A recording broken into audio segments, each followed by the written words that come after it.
اللہ کے نام سے شروع جو نہایت مہربان ہمیشہ رحم فرمانے والا ہے۔ اے لوگو اپنے رب سے ڈرتے رہو، بے شک قیامت کا زلزلہ بڑی سخت چیز ہے۔ جس دن تم اسے دیکھو گے،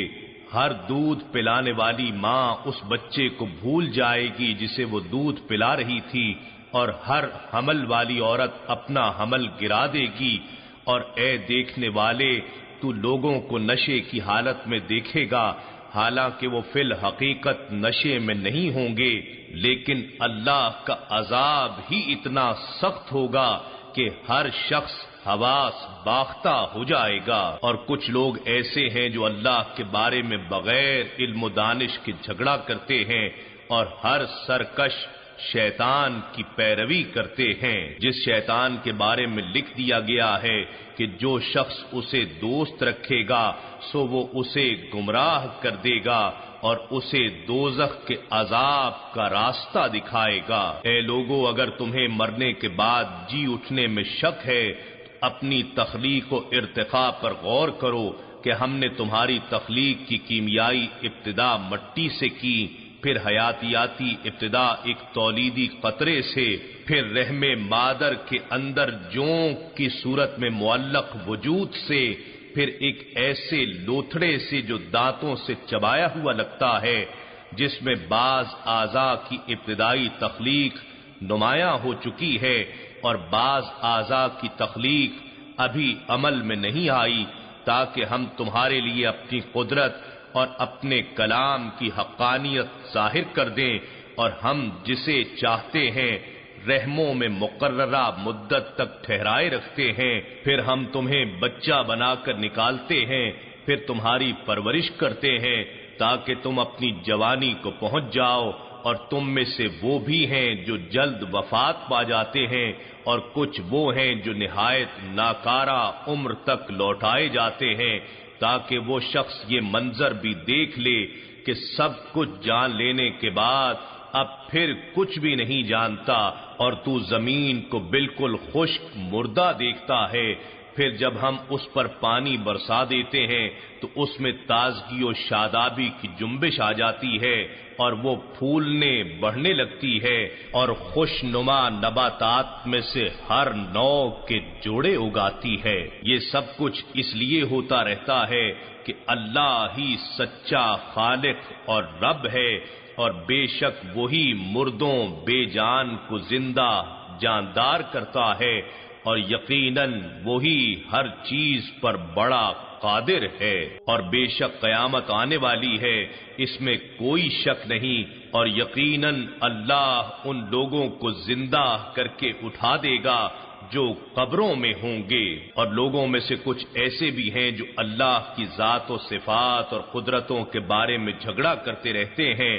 بغیر علم و دانش کے اور بغیر کسی ہدایت و دلیل کے اور بغیر کسی روشن کتاب کے جو آسمان سے اتری ہو، اپنی گردن کو تکبر سے مروڑے ہوئے تاکہ دوسروں کو بھی اللہ کی راہ سے بہکا دے، اس کے لیے دنیا میں بھی رسوائی ہے، اور قیامت کے دن ہم اسے جلا دینے والے عذاب کا مزہ چکھائیں گے۔ یہ تیرے ان اعمال کے باعث ہے جو تیرے ہاتھ آگے بھیج چکے تھے، اور بے شک اللہ اپنے بندوں پر بالکل ظلم کرنے والا نہیں ہے۔ اور لوگوں میں سے کوئی ایسا بھی ہوتا ہے جو بالکل دین کے کنارے پر رہ کر اللہ کی عبادت کرتا ہے، پس اگر اسے کوئی دنیاوی بھلائی پہنچتی ہے تو وہ اس دین سے مطمئن ہو جاتا ہے، اور اگر اسے کوئی آزمائش پہنچتی ہے تو اپنے منہ کے بل دین سے پلٹ جاتا ہے۔ اس نے دنیا میں بھی نقصان اٹھایا اور آخرت میں بھی، یہی تو واضح طور پر بڑا خسارہ ہے۔ وہ شخص اللہ کو چھوڑ کر اس بت کی عبادت کرتا ہے جو نہ اسے نقصان پہنچا سکے اور نہ ہی اسے نفع پہنچا سکے، یہی تو بہت دور کی گمراہی ہے۔ وہ اسے پوچھتا ہے جس کا نقصان اس کے نفع سے زیادہ قریب ہے، وہ کیا ہی برا مددگار ہے۔ اور کیا ہی برا ساتھی ہے۔ بے شک اللہ ان لوگوں کو جو ایمان لائے اور نیک عمل کرتے رہے جنتوں میں داخل فرمائے گا جن کے نیچے سے نہریں رواں ہیں۔ یقیناً اللہ جو ارادہ فرماتا ہے کر دیتا ہے۔ جو شخص یہ گمان کرتا ہے کہ اللہ اپنے محبوب و برگزیدہ رسول کی دنیا و آخرت میں ہرگز مدد نہیں کرے گا، اسے چاہیے کہ گھر کی چھت سے ایک رسی باندھ کر لٹک جائے، پھر خود کو پھانسی دے لے، پھر دیکھے کیا اس کی یہ تدبیر اس نصرت الہی کو دور کر دیتی ہے جس پر غصہ کھا رہا ہے۔ اور اسی طرح ہم نے اس پورے قرآن کو روشن دلائل کی صورت میں نازل فرمایا ہے، اور بے شک اللہ جسے ارادہ فرماتا ہے ہدایت سے نوازتا ہے۔ بے شک جو لوگ ایمان لائے اور جو لوگ یہودی ہوئے اور ستارہ پرست اور نصارہ عیسائی اور آتش پرست اور جو مشرک ہوئے، یقیناً اللہ قیامت کے دن ان سب کے درمیان فیصلہ فرما دے گا۔ بے شک اللہ ہر چیز کا مشاہدہ فرما رہا ہے۔ کیا تم نے نہیں دیکھا کہ اللہ ہی کے لیے وہ ساری مخلوق سجدہ ریز ہے جو آسمانوں میں ہے اور جو زمین میں ہے، اور سورج بھی اور چاند بھی اور ستارے بھی اور پہاڑ بھی اور درخت بھی اور جانور بھی اور بہت سے انسان بھی، اور بہت سے انسان ایسے بھی ہیں جن پر ان کے کفر و شرک کے باعث عذاب ثابت ہو چکا ہے، اور اللہ جسے ذلیل کر دے تو اسے کوئی عزت دینے والا نہیں ہے۔ بے شک اللہ جو چاہتا ہے کر دیتا ہے۔ یہ دو فریق ہیں جو اپنے رب کے بارے میں جھگڑ رہے ہیں، پس جو کافر ہو گئے ہیں ان کے لیے آتش دوزخ کے کپڑے کاٹ کر سی دیے گئے ہیں، ان کے سروں پر کھولتا ہوا پانی انڈیلا جائے گا جس سے ان کے شکموں میں جو کچھ ہے پگھل جائے گا، اور ان کی کھالیں بھی، اور ان کے سروں پر مارنے کے لیے لوہے کے ہتھوڑے ہوں گے۔ وہ جب بھی شدت تکلیف سے وہاں سے نکلنے کا ارادہ کریں گے تو اس میں واپس لوٹا دیے جائیں گے، اور ان سے کہا جائے گا سخت آگ کے عذاب کا مزہ چکھو۔ بے شک اللہ ان لوگوں کو جو ایمان لے آئے ہیں اور نیک اعمال انجام دیتے ہیں جنتوں میں داخل فرمائے گا جن کے نیچے سے نہریں جاری ہیں، وہاں انہیں سونے کے کنگنوں اور موتیوں سے آراستہ کیا جائے گا، اور وہاں ان کا لباس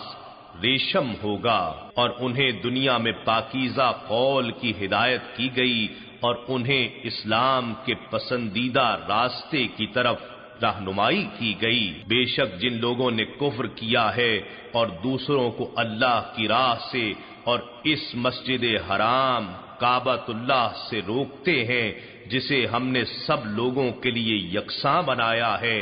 اس میں وہاں کے باسی اور پردیسی میں کوئی فرق نہیں، اور جو شخص اس میں ناحق طریقے سے کجروی یعنی مقررہ حدود و حقوق کی خلاف ورزی کا ارادہ کرے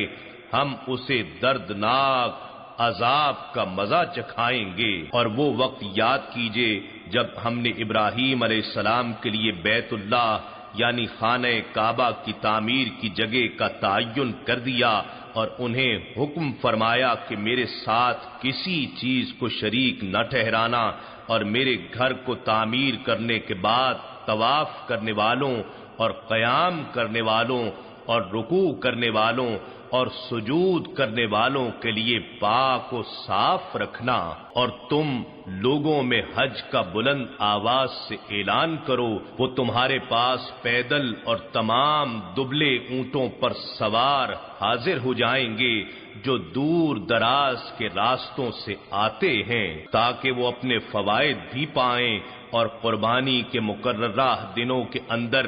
اللہ نے جو مویشی چوپائے ان کو بخشے ہیں ان پر ذبح کے وقت اللہ کے نام کا ذکر بھی کریں، پس تم اس میں سے خود بھی کھاؤ اور خستہ حال محتاج کو بھی کھلاؤ۔ پھر انہیں چاہیے کہ احرام سے نکلتے ہوئے بال اور ناخن کٹوا کر اپنا میل کچیل دور کریں اور اپنی نظریں یا بقیہ مناسک پوری کریں اور اللہ کے قدیم گھر خانہ کعبہ کا طواف زیارت کریں۔ یہی حکم ہے، اور جو شخص اللہ کی بارگاہ سے عزت یافتہ چیزوں کی تعظیم کرتا ہے تو وہ اس کے رب کے ہاں اس کے لیے بہتر ہے، اور تمہارے لیے سب مویشی چوپائے حلال کر دیے گئے ہیں سوائے ان کے جن کی ممانعت تمہیں پڑھ کر سنائی گئی ہے،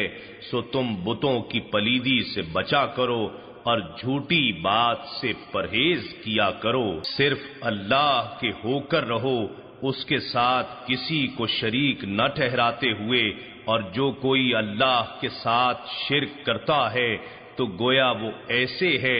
جیسے آسمان سے گر پڑے پھر اس کو پرندے اچک لے جائیں یا ہوا اس کو کسی دور کی جگہ میں نیچے جا پھینکے۔ یہی حکم ہے، اور جو شخص اللہ کی نشانیوں کی تعظیم کرتا ہے، یعنی ان جانداروں، یادگاروں، مقامات، احکام اور مناسک وغیرہ کی تعظیم جو اللہ یا اللہ والوں کے ساتھ کسی اچھی نسبت یا تعلق کی وجہ سے جانے پہچانے جاتے ہیں، تو یہ تعظیم دلوں کے تقوی میں سے ہے۔ یہ تعظیم وہی لوگ بجا لاتے ہیں جن کے دلوں کو تقوی نصیب ہو گیا ہو۔ تمہارے لیے ان قربانی کے جانوروں میں مقررہ مدت تک فوائد ہیں، پھر انہیں قدیم گھر خانہ کعبہ کی طرف ذبح کے لیے پہنچنا ہے، اور ہم نے ہر امت کے لیے قربانی مقرر کر دی ہے تاکہ وہ ان مویشی چوپایوں پر جو اللہ نے انہیں عنایت فرمائے ہیں ذبح کے وقت اللہ کا نام لیں، سو تمہارا معبود ایک ہی معبود ہے، پس تم اسی کے فرما بردار بن جاؤ، اور اے حبیب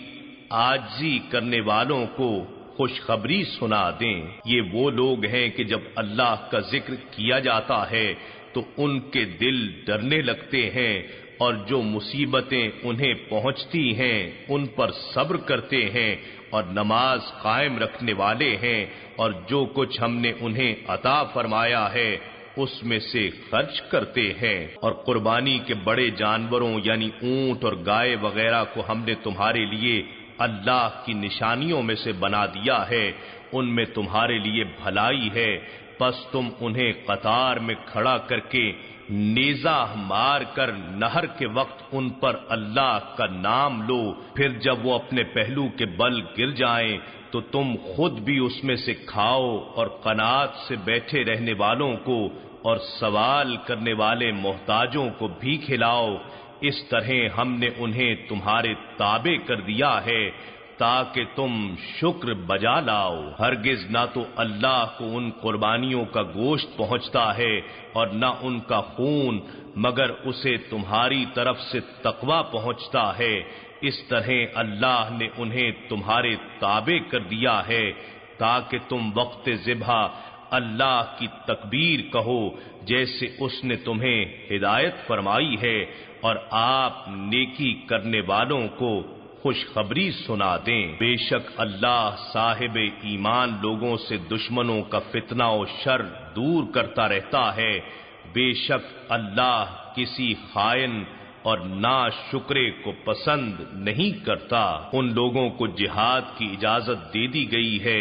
جن سے ناحق جنگ کی جا رہی ہے، اس وجہ سے کہ ان پر ظلم کیا گیا، اور بے شک اللہ ان مظلوموں کی مدد پر بڑا قادر ہے۔ یہ وہ لوگ ہیں جو اپنے گھروں سے ناحق نکالے گئے صرف اس بنا پر کہ وہ کہتے تھے کہ ہمارا رب اللہ ہے، یعنی انہوں نے باطل کی فرما روائی تسلیم کرنے سے انکار کیا تھا، اور اگر اللہ انسانی طبقات میں سے بعض کو بعض کے ذریعے جہاد و انقلابی جد و جہد کی صورت میں ہٹاتا نہ رہتا تو خانقاہیں اور گرجے اور کلیسے اور مسجدیں یعنی تمام ادیان کے مذہبی مراکز اور عبادت گاہیں مسمار اور ویران کر دی جاتی، جن میں کثرت سے اللہ کے نام کا ذکر کیا جاتا ہے، اور جو شخص اللہ کے دین کی مدد کرتا ہے یقیناً اللہ اس کی مدد فرماتا ہے۔ بے شک اللہ ضرور بڑی قوت والا سب پر غالب ہے۔ گویا حق اور باطل کے تضاد و تصادم کے انقلابی عمل سے ہی حق کی بقا ممکن ہے۔ یہ اہل حق وہ لوگ ہیں کہ اگر ہم انہیں زمین میں اقتدار دے دیں تو وہ نماز کا نظام قائم کریں اور زکوٰۃ کی ادائیگی کا انتظام کریں اور پورے معاشرے میں نیکی اور بھلائی کا حکم کریں اور لوگوں کو برائی سے روک دیں، اور سب کاموں کا انجام اللہ ہی کے اختیار میں ہے۔ اور اگر یہ کفار آپ کو جھٹلاتے ہیں تو ان سے پہلے قوم نوح اور عاد و سمود نے بھی اپنے رسولوں کو جھٹلایا تھا، اور قوم ابراہیم اور قوم لوط نے بھی، اور باشندگان مدین نے بھی جھٹلایا تھا، اور موسیٰ علیہ السلام کو بھی جھٹلایا گیا۔ سو میں ان سب کافروں کو مہلت دیتا رہا، پھر میں نے انہیں پکڑ لیا۔ پھر بتائیے میرا عذاب کیسا تھا؟ پھر کتنی ہی ایسی بستیاں ہیں جنہیں ہم نے ہلاک کر ڈالا اس حال میں کہ وہ ظالم تھیں، پس وہ اپنی چھتوں پر گری پڑی ہیں، اور ان کی ہلاکت سے کتنے کنویں بیکار ہو گئے اور کتنے مضبوط محل اجڑے پڑے ہیں۔ تو کیا انہوں نے زمین میں سیر و سیاحت نہیں کی کہ شاید ان کھنڈرات کو دیکھ کر ان کے دل ایسے ہو جاتے جن سے وہ سمجھ سکتے، یا کان ایسے ہو جاتے جن سے وہ حق کی بات سن سکتے؟ تو حقیقت یہ ہے کہ ایسوں کی آنکھیں اندھی نہیں ہوتی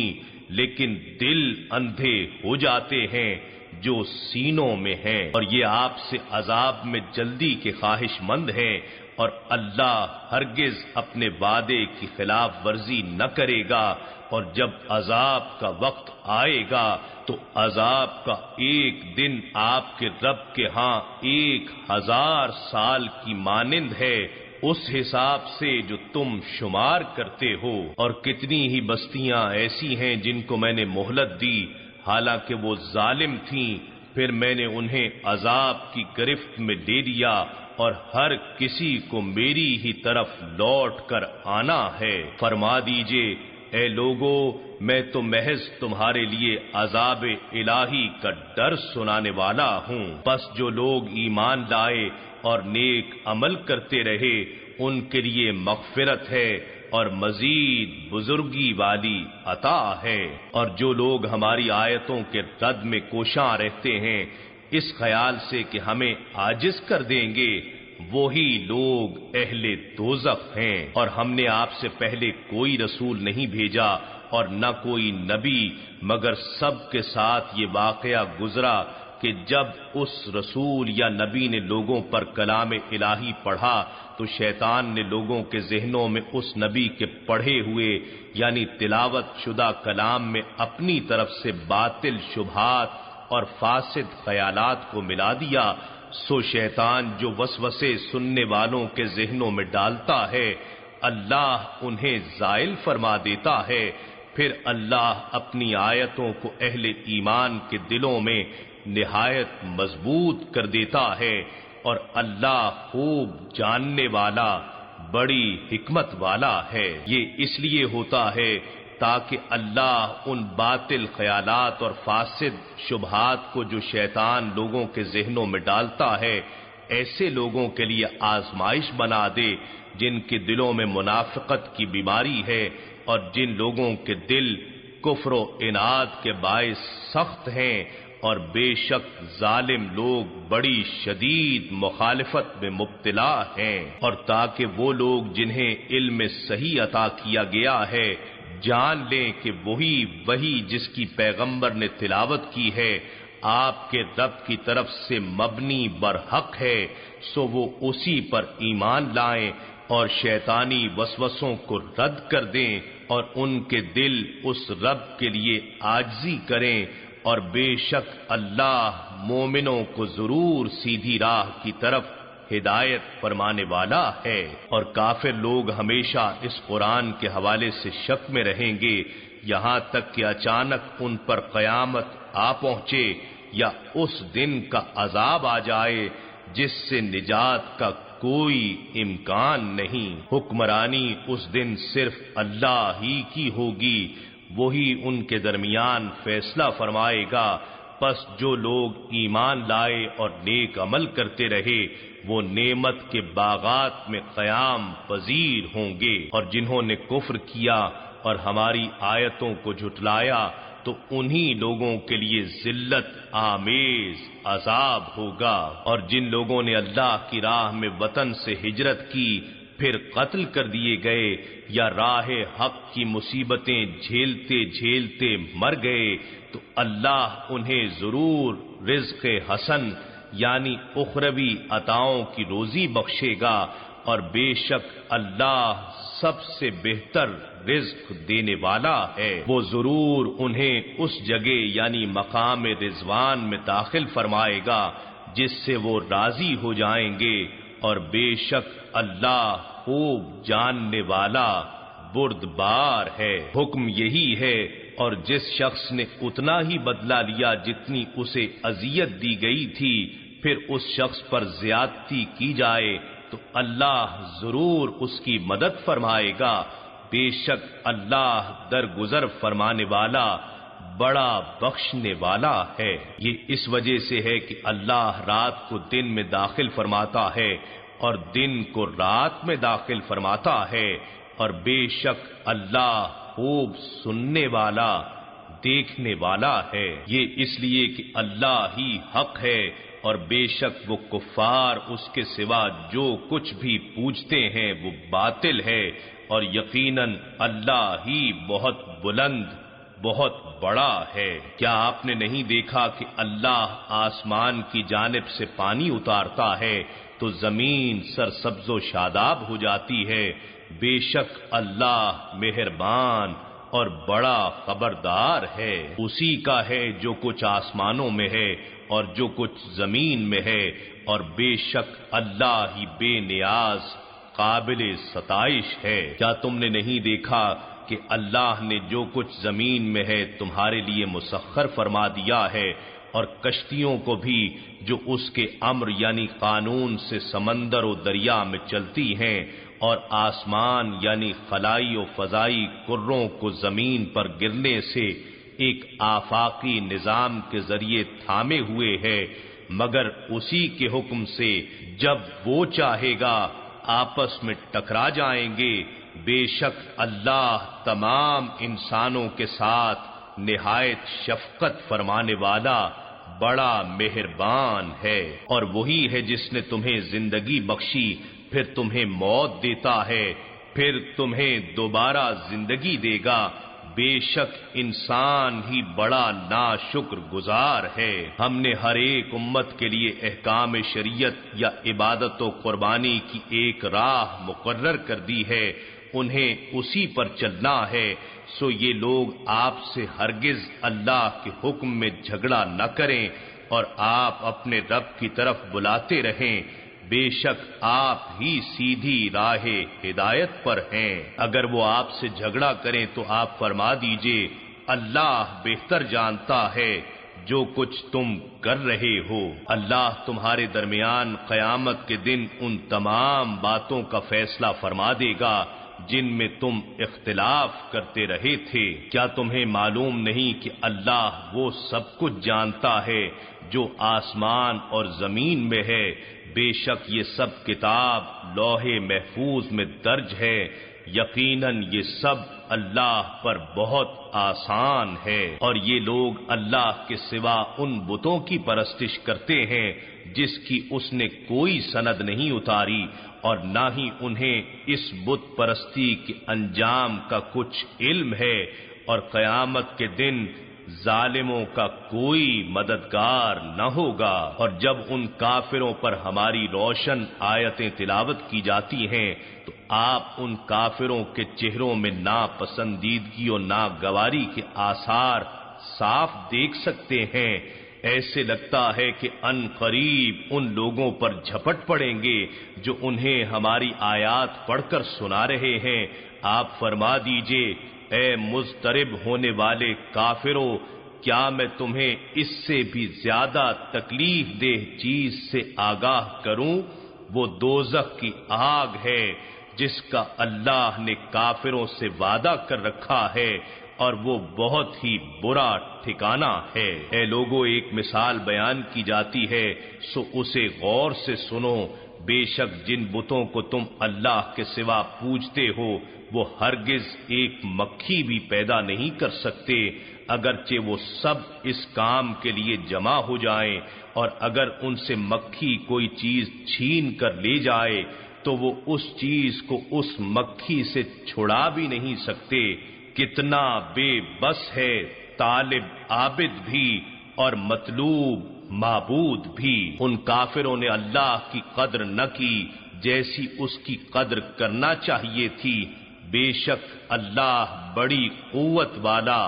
ہر چیز پر غالب ہے۔ اللہ فرشتوں میں سے بھی اور انسانوں میں سے بھی اپنا پیغام پہنچانے والوں کو منتخب فرما لیتا ہے۔ بے شک اللہ خوب سننے والا، خوب دیکھنے والا ہے۔ وہ ان چیزوں کو خوب جانتا ہے جو ان کے آگے ہیں اور جو ان کے پیچھے ہیں، اور تمام کام اسی کی طرف لوٹائے جاتے ہیں۔ اے ایمان والو، تم رکوع کرتے رہو اور سجود کرتے رہو اور اپنے رب کی عبادت کرتے رہو اور دیگر نیک کام کیے جاؤ تاکہ تم فلاح پا سکو، اور اللہ کی محبت و طاعت اور اس کے دین کی اشاعت و اقامت میں جہاد کرو جیسا کہ اس کے جہاد کا حق ہے۔ اس نے تمہیں منتخب فرما لیا ہے اور اس نے تم پر دین میں کوئی تنگی نہیں رکھی۔ یہی تمہارے باپ ابراہیم علیہ السلام کا دین ہے۔ اس اللہ نے تمہارا نام مسلمان رکھا ہے، اس سے پہلے کی کتابوں میں بھی اور اس قرآن میں بھی، تاکہ یہ رسول آخر الزمان صلی اللہ علیہ وآلہ وسلم تم پر گواہ ہو جائیں اور تم بنی نو انسان پر گواہ ہو جاؤ۔ پس اس مرتبے پر فائز رہنے کے لیے تم نماز قائم کیا کرو اور زکوٰۃ ادا کیا کرو اور اللہ کے دامن کو مضبوطی سے تھامے رکھو، وہی تمہارا مددگار و کارساز ہے۔ پس وہ کتنا اچھا کارساز ہے اور کتنا اچھا مددگار ہے۔